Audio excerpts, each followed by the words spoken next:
Okay, a retirement community tracks the ages of its residents, and the dot plot below displays the data. And what we need to do is determine the mean, median, and mode of standard deviation and draw a box plot. Now, this is actually not going to be as complicated as you might think. Let's look at this first.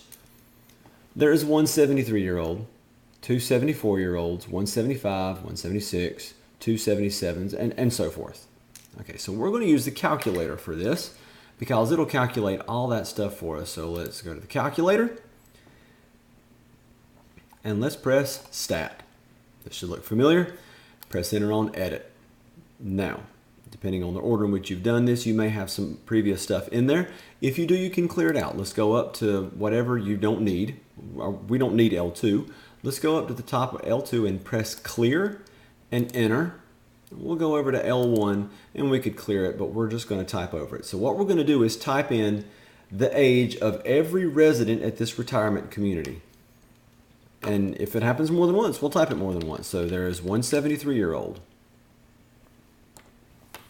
There are two 74-year-olds. So 73, 74, 74, 75, 76, 77, 77, and so forth. So we'll type all this in. Oops, let's go back up and fix that. We'll get this knocked out really quickly.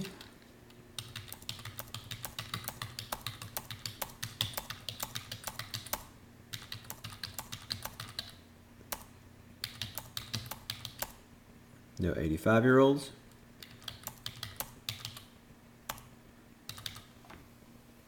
Okay, it's always a good idea to scroll back through your data and make sure you've typed everything correctly. So I'm going to do that very quickly. Make sure everything is right. Got 482s, we got 481s, there we go. 380s is 79, 378, that was a very good year. The year I was born. Okay. Now, we need our scatter plot on, but we need it to be kind of special. Actually, we don't need a scatter plot. We need a box and whisker plot. So let's go to second and y equals the stat plot, and we're going to press Enter.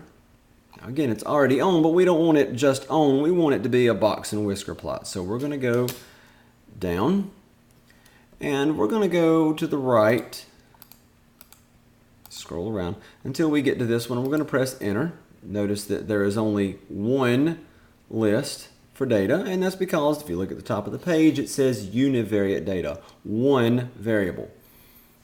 Okay, just so it doesn't get in the way, let's press y equals, and if there's anything in there, we'll clear it out. So clear, go down, clear that out, and we're going to press zoom 9.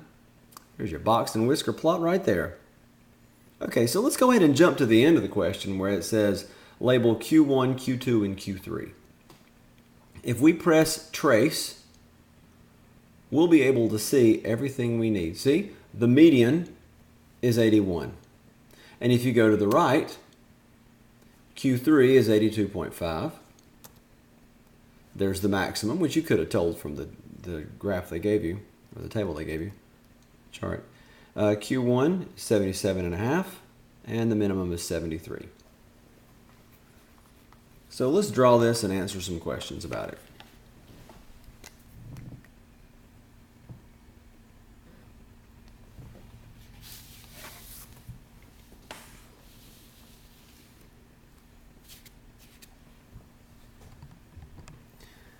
Okay, it's not going to be the best picture, but I'll go with it. Here we go.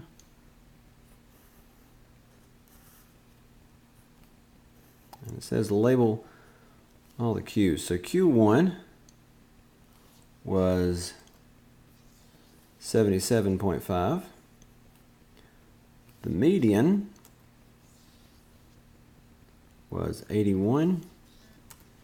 And this was 82.5. Now, the max was 88. The minimum was 73. And real quickly, let me explain what all that means. 80% of the people at this retirement community are this age and younger. I think I said 50%. If I said 80, I'm sorry. 50% of the people are this age and younger. 50% are this age and older. Each of these represents 1/4 of the population. 25% of the people at this retirement community are between the ages of 82.5 and 88. The lower 25%, the youngest 25%, is between 73 and 77.5. And that's what the quartiles mean. So let's find the mean, the median, the mode, and the standard deviation. Now, a couple videos ago, we were talking about the standard deviation. In this case, we have listed everyone in this retirement community, so we're going to use S and not the Greek letter. We're not going to use sigma. And let's just be realistic. We already know a couple of these. The median, the one in the middle, that's 81. The mode is the one that happens the most. We can look at the chart and tell that, and there are actually two of them, 81 and 82. Now, we don't know the mean and we don't know S, so let's go back to the calculator for a moment.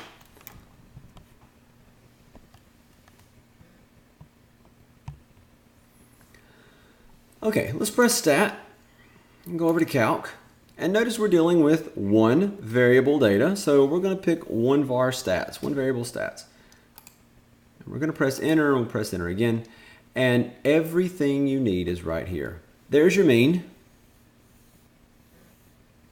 The X with a bar over it, that means mean. And then if we scroll down, we can see a couple other things. There is standard deviation, and there's the other standard deviation if we weren't dealing with the entire population. So the standard deviation is 3.81. All your quartile ranges are in there as well, if you needed to see that. So there's your standard deviation, and there's your mean. Those are the only two things we didn't write down. So the mean is 80.28. The standard deviation is 3.92. And there are the final answers right there.